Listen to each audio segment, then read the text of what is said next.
Von Epson beherbergt dieses Jahr auf der CEDIA, das darf man unumwunden jetzt schon so sagen, das absolute Highlight der Messe. Da drüben stehen die zwei Projektoren, der ProCinema LS9600 und LS10000. Ja, auf der IFA durfte Epson das Ganze zwar schon zeigen, aber nur im Händlerbereich. Und hier auf der CEDIA, da darf man jetzt öffentlich drüber berichten. Und ja, kurze Besonderheit, bevor wir jetzt hier gleich einen Vertreter von Epson noch mit dazu holen und ein bisschen interviewen. Besonderheit der zwei Projektoren, es sind Laserprojektoren.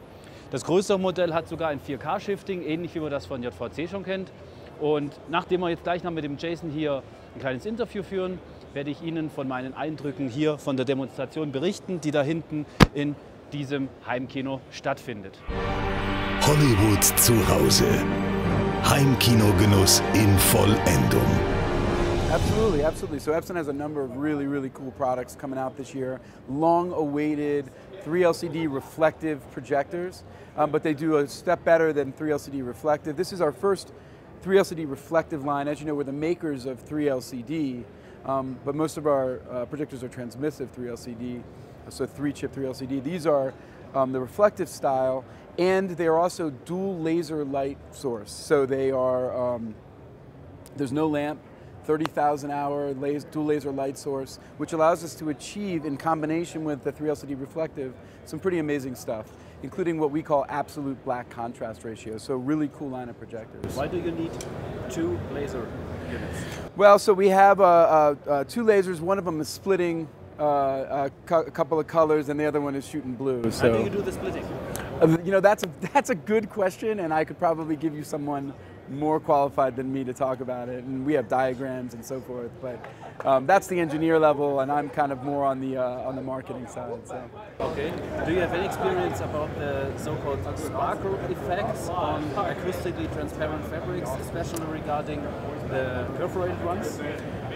I don't. I know that this is something that, you know, there's a lot of different things that we've taken into account in looking at lasers. So for example, I know there's been some stuff with phosphor. We have a phosphor that moves in there, but we warrant everything for 3 years.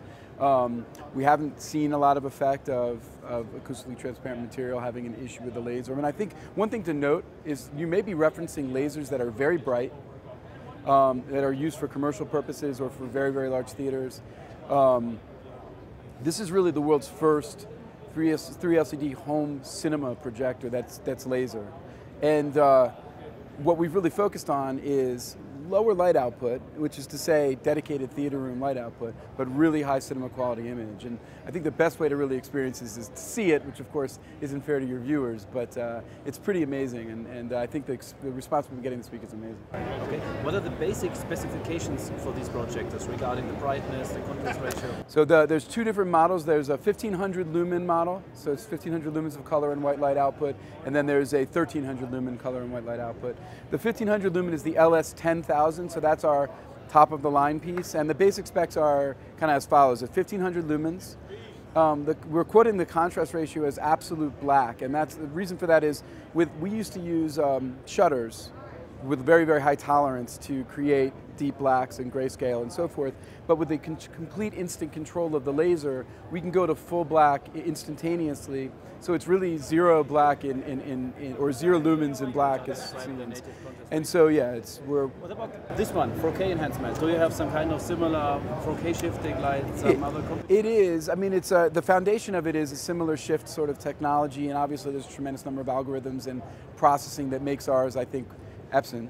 But, and the response again has been really impressive, and I think again, combining super resolution, detail enhancement, 4K enhancement, 3LCD reflective, dual laser, what we've gotten is something that frankly is hard to articulate and very new to me as well, but pretty awe-inspiring when you get in there. Do we have any information regarding the lifetime cycle of this unit? Yeah, so we quoted at 30,000 hours.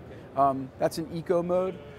It's a little bit less in some of the other modes, depending on how much it's used. We warrant it for 3 years, unlimited hours, in the United States at least.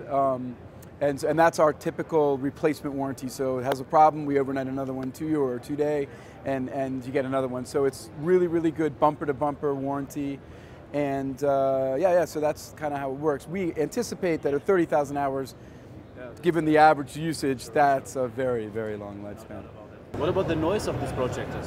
You have the chance to check it with it? Yeah, it's very quiet. You're talking about the sound output in the room, 19 dB.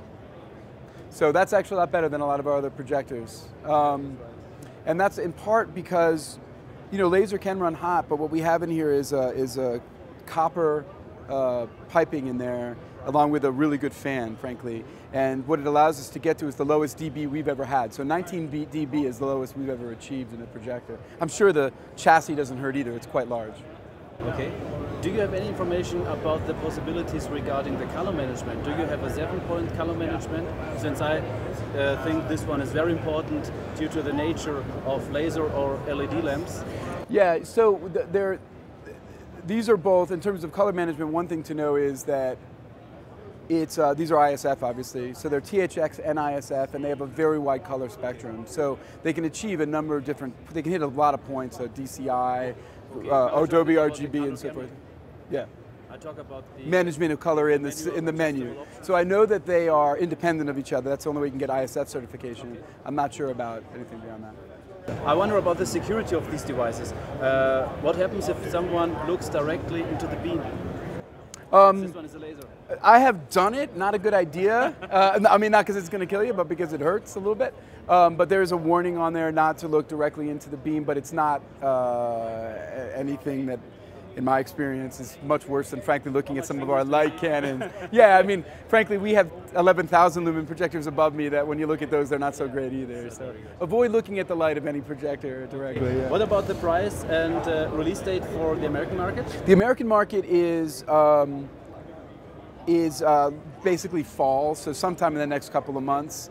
And it's under $8,000 US for the LS10000 and something obviously below that for its little brother, the 9600E, but we don't have a specific price yet. We probably will know more about price in the coming... One last question, do you know anything about HDMI compliance regarding HDMI 2.0 and HDCP 2.0?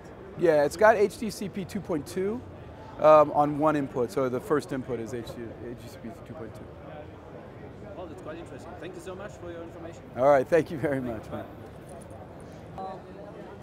Ja, am liebsten würde ich da jetzt noch mit kurz reinhuschen. Das ist nämlich die Vorführung vom Epson-Projektor hier, von dem großen laserbestückten Heimkinoprojektor, in dem Fall hier das 10.000er Gerät mit dem 4K-Shifting. Macht einen super Eindruck. Ich war jetzt schon zweimal drin, habe es mir angeschaut. Schwarzwert ist phänomenal gut, also perfekt. Und es ist wirklich interessant, was das dann de facto wirklich in der Praxis ausmacht. Wundert mich ein bisschen, dass man hier nicht gleich eine maskierbare Leinwand genommen hat, die dann natürlich richtig Sinn macht, das Thema hier nochmal zu erörtern. Bitte entschuldigen Sie, dass jetzt gerade ein Hintern von irgendeinem Epson-Mitarbeiter im Bild ist, aber so ist das eben mit Messeberichterstattungen. Und ja, auf jeden Fall habe ich noch ein paar technische Infos reingeholt, die mir vorhin der Jason noch nicht sagen konnte. Also es wird de facto wirklich mit einer Phosphorschicht gearbeitet, um hier Grün und Blau voneinander zu trennen. Die Phosphorschicht natürlich, die nutzt sich ein bisschen ab. Die hat auch ein leichtes Farbdrifting, aber zum einen soll das generell deutlich weniger ausmachen, als man es jetzt von dem Driften der bisher verwendeten konventionellen UHP-Lampen kennt. Und zum anderen hat der Projektor eine Auto-Recalibration und soll sich dann wieder neu einstellen. Aber ob das funktioniert, wie das genau ist, muss man dann natürlich mal im Praxisverlauf sehen. Ansonsten, soweit meine Eindrücke, sehr gut. Jetzt nicht unbedingt von der Bildschärfe. Ich weiß nicht, ob das jetzt am Objektiv lag. Da spricht Epson davon hier das beste Objektiv aller Zeiten in diesem Bereich jetzt aus dem Hause Epson, also was da bisher verbaut wurde, hier zu integrieren. Und ich weiß jetzt nicht, ob es an dem Sparkle-Effekt liegt, dass ein Laser nun mal einfach ein bisschen andere eine Art hat, auf die Leinwand draufzustrahlen.